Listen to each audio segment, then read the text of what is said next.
Hi friends, మేమైతే ఇప్పుడు చిన్న తిరుపతి వచ్చాము. వివరాల్లోకి వెళ్దాం పదండి. Hi guys, welcome back to our channel Yamukomu vlogs. నేనైతే మీ యాముని. మేమైతే ఇంటి దగ్గర 10 గంటలకు బయలుదేరాం. ఇంటి దగ్గర నుంచి గుడి దగ్గరికి వెళ్ళడానికి మాకైతే 2 అవర్స్ పట్టింది. మీకు ఈ విషయం తెలుసా ఫ్రెండ్స్? చిన్న తిరుపతిలో ఏ గుడిలో లేని విధంగా విమాన గోపురం క్రింద 2 వెంకటేశ్వర స్వామి విగ్రహాలు కనిపిస్తాయి. ఒకటి అర్ధ విగ్రహం అయితే ఇంకొకటి సంపూర్ణ విగ్రహం. ఇలా 2 విగ్రహాలు ఎందుకు ఉంటాయో తెలుసా? పూర్వం ద్వారక అనే మహాముని శేషాద్రి గిరిపైన విష్ణుమూర్తి దర్శనం కోసం తపస్సు చేశారంట. అప్పుడు విష్ణుమూర్తి దర్శనమిచ్చి తనొక వాల్మీకంలో ఉన్నట్టు చెప్పారు. ద్వారకామునికి వాల్మీకంలో ఉన్న స్వయంభూ వెంకటేశ్వర స్వామి కనిపిస్తారు. కాకపోతే అర్ధ విగ్రహం మాత్రమే కనిపిస్తారు. మిగిలిన అర్ధభాగం పాతాళలోకంలో ఉన్న బలిచక్రవర్తి పూజిస్తూ ఉంటాడని పురాణాలు చెప్తూ ఉన్నాయి.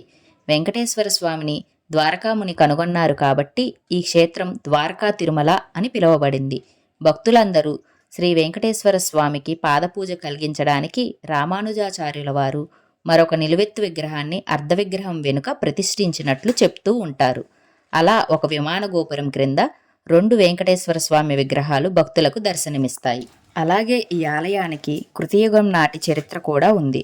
తిరుమల తర్వాత ఎక్కువగా వెంకటేశ్వర స్వామి భక్తులు వెళ్లేది ద్వారకా తిరుమల.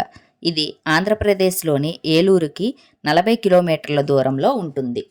ఈ చిన్న తిరుపతిలో మూల విరాట్ దక్షిణముఖంగా ఉండటం విశేషం.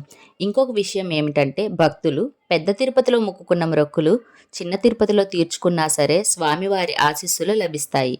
కానీ చిన్న తిరుపతిలో మొక్కుకున్న మొక్కులు చిన్న తిరుపతిలోనే తీర్చుకోవాలి అనేది భక్తుల నమ్మకం. స్వామివారికి ఇక్కడ ఎలాంటి అభిషేకాలు చేయరు. అది ఈ గుడి సాంప్రదాయం. ఈ గుడి సంప్రదాయం ప్రకారం ఏటా 2 కళ్యాణాలు జరుగుతాయి. ఒకటి వైశాఖ మాసంలో, రెండవది ఆశ్వయుజ మాసంలో. స్వయంభూమూర్తి వైశాఖ మాసంలో దర్శనమిచ్చారని, సంపూర్ణ విగ్రహం ఆశ్వయుజ మాసంలో ప్రతిష్ఠించారని చెప్తారు. అందుకని ఈ 2 విగ్రహాలకు అనుగుణంగా 2 కళ్యాణ ఉత్సవాలు అత్యంత వైభవంగా నిర్వహిస్తారు. గర్భగుడిలో స్వయంభూ వెంకటేశ్వర స్వామి ప్రతిష్ఠించిన సంపూర్ణ వెంకటేశ్వర స్వామి ప్రతిమలు కన్నుల పండువగా మనకు దర్శనమిస్తాయి. ఇక ప్రక్కనే కుడివైపు అర్ధమండపంలో తూర్పు ముఖంగా మంగతాయారు, ఆండాల్ అమ్మవార్లు కొలువై ఉంటారు. ఇంకా ఈ అమ్మవార్లకు శుక్రవారం నాడు విశేష కుంకుమ పూజలు చేస్తారు. కింద స్వామివారి అమ్మవార్ల దర్శనం చేసుకొని పైన శివాలయం దర్శనం కూడా చేసుకొని అలా సూర్య గడియారం చూసి గజలక్ష్మి దగ్గర దీవెనలు తీసుకుందామని వచ్చాము. ఆ తర్వాత కుందేళ్ల పార్కును సందర్శించి అలా చూసుకొని మేము ఇంకా అన్నదానానికైతే బయలుదేరాము. అలా అక్కడ అన్నదాన సత్రానికి వెళ్ళి అక్కడైతే మేము భోజనం చేసి బయలుదేరాము. ఇదేనండి అన్నదాన సత్రము. ఇంకా భోజనం చేసి బయటికి రాగానే ఇక్కడ వెరైటీగా ఇలా స్టార్ ఫ్రూట్ అని అమ్ముతున్నారు.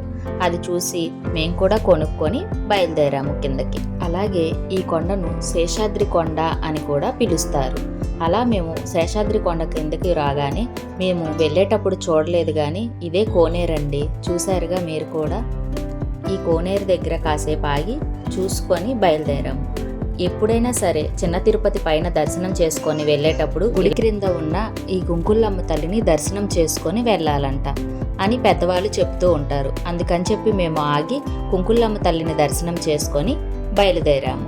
వెళ్ళేటప్పుడు ఇలా వేణుగోపాల స్వామి గుడి, ఇలా చుట్టుపక్కల పచ్చని చెట్లతో కూడిన అందాలు, తోటలతో చాలా ప్రశాంతంగా ఉంది రోడ్డంతా. అలాగే దారి మధ్యలో పోలవరం కాలువను కూడా చూసుకొని బయలుదేరాము. పోలవరం కాలువ చాలా నిండుగా ఉన్నది. ఈ వీడియో కనుక మీకు నచ్చినట్టయితే please like, share and subscribe to our channel.